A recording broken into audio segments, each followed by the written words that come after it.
The Apple iPad, possibly the best tablet in the market. Some say it's not, some say it is. It's again something that is very, very subjective to the person who's buying a tablet.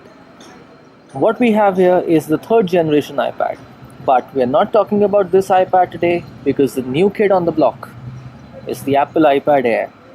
Why I have these two put together is to just show you the difference in the size between the two devices.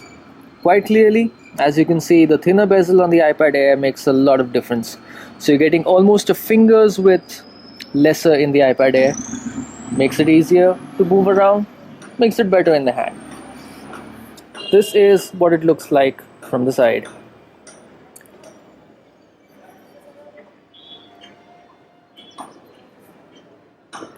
Now,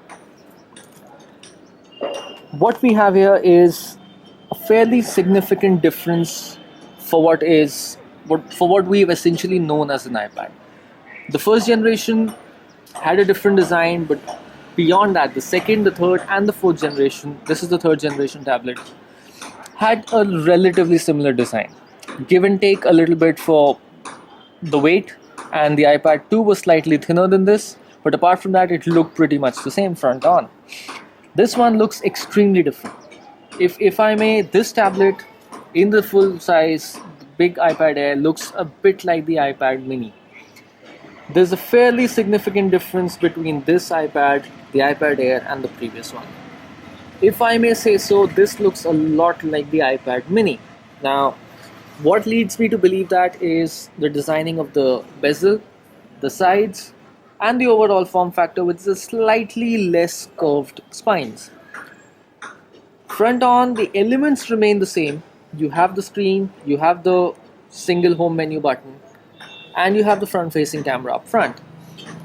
On the sides, you have your volume rocker and the key that you can basically set for either putting this tablet in mute or to lock rotation.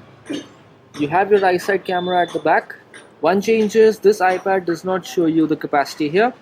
Apart from that, it remains the same, and this side remains completely clean. It will have the SIM card slot for the SIM card capable versions of the iPad.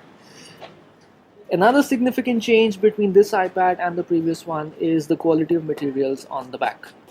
Yes, this iPad is lighter, this iPad is thinner, but there is what I personally feel a slightly distinct hollowish feel when you're knocking on the back of this tablet. Well, nothing suggests to me that this tablet is going to be badly built because it does not feel like that, and I'm sure this can take a few impacts, but whether this will have the longevity in terms of solidity like the previous iPads, we are still to ascertain. In terms of performance, obviously with the newer 64-bit processor and everything, this tablet is significantly better than the previous editions.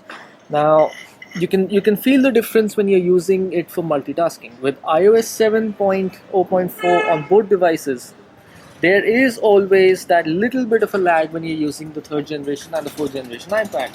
With the iPad Air, that lag is gone. So even if you have like 5 apps open in the background, the 6th app will open very quickly.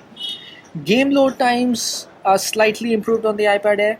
Gameplay again was excellent already on the iPad 4th generation. So that sees a very, very small update in terms of the games looking a little better on this because of the more powerful graphics.